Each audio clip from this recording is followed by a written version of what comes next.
कारण क्या है?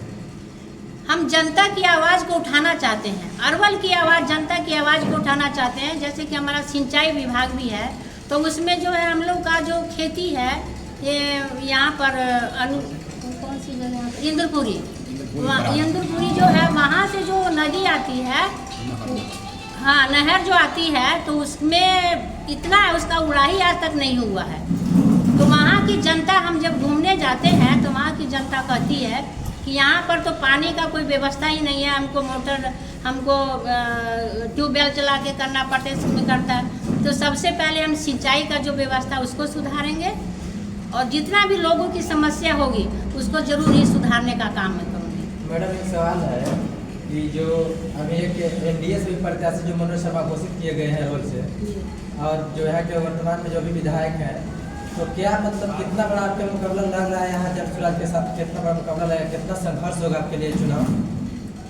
देखिए, संघर्ष तो आदमी को करना ही पड़ता है, चाहे किसी चीज़ के लिए भी संघर्ष के बिना कुछ नहीं होता है। परंतु हमको नहीं लगता है कि उनसे हम पीछे रहेंगे, उनसे अव्वल नंबर पर आएंगे और वो जीत के हमको दिखाएंगे कि उनसे हम आगे हैं और उनसे आगे हुए विकास करेंगे।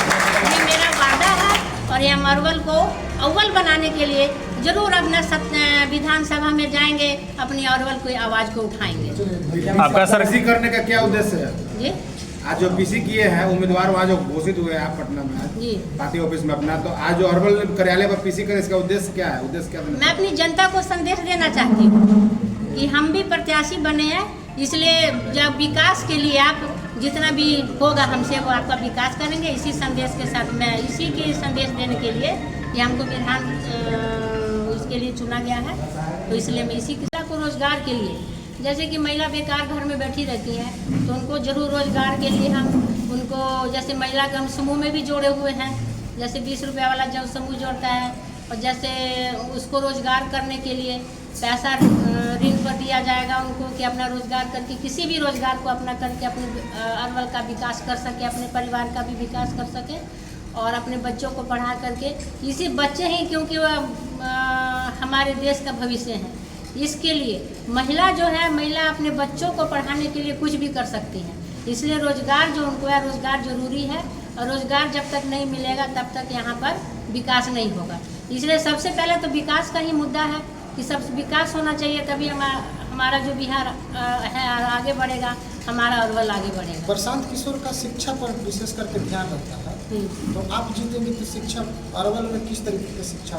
देखिए, अरवल में अभी जो शिक्षा है वो जर्जर स्थिति में है, तो इसको सुधारने के लिए हम जरूर यहाँ पर करेंगे। वैसे भी मैं 15 साल से प्रमुख हूँ, और मैंने जगह जगह पर आंगनबाड़ी बनाने का काम किया है, और आंगनबाड़ी भी बनाया है, और सामुदायिक भवन भी बनाने का काम किया है, जिसमें बच्चों को, जैसे आंगनबाड़ी के बच्चों को पढ़ाई के लिए भी सुविधा हो सके और बच्चे पढ़ सकें। आप 15 साल से प्रमुख बोल रहे हैं, प्रमुख वर्तमान में अभी हैं भी, तो मतलब प्रमुख के जो पद है, मतलब अच्छा नहीं लगा कि विधायक के पद से आप चुनाव लड़ रहे हैं? नहीं, प्रमुख का पद भी मेरा अच्छा है। ऐसा नहीं है कि प्रमुख का पद, हम नीचे से ही, धरती से ही काम कर रहे हैं, तो प्रमुख का पद तो अच्छा है। अगर उससे भी बढ़कर आगे हम अगर कुछ काम जनता के लिए कर सके, वो मेरा सौभाग्य है कि हमें आगे का विकास करने के लिए हमको मौका मिला। अगर जनसुराज से आज विजयी प्राप्त कर लेते हैं जी, क्या मतलब जो पद है आपका प्रमुख वाला, वो तो छोड़ना पड़ेगा आपको? हाँ, वो स्वेच्छा से छोड़ेंगे। अगर हम विधायक में जीत जाएंगे तो हम तो उसको स्वेच्छा से छोड़ेंगे कि हाँ भी मेरी जगह दूसरा कोई आके उसको विकास करे, हम आगे का विकास करेंगे। जीतने के बाद 5 ऐसे मुद्दे बताइए जो आपने सोच कर रखा है कि जीतेंगे तो अरवल में ये विकास करेंगे। देखिए, 15 साल में तो मैंने इतना काम किया, अब जनता से भी, इसलिए हमको जनता बार बार चुन रही है, क्योंकि जनता के लिए हम विकास के लिए बहुत काम किया है हमने।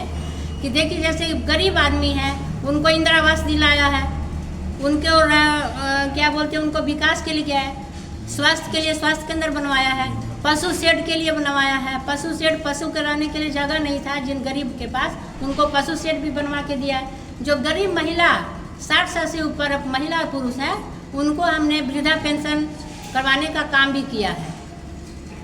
और इसके बाद जो है, हमने रोड की जहाँ पर भी नली गली और पीसीसी और जैसे पुल पुलिया का निर्माण भी हमने विकास के लिए किया है। जहाँ पर आने जाने के लिए लोगों को दिक्कत होती थी, उनकी समस्या को सुन करके हमने वो पूरा काम किया है।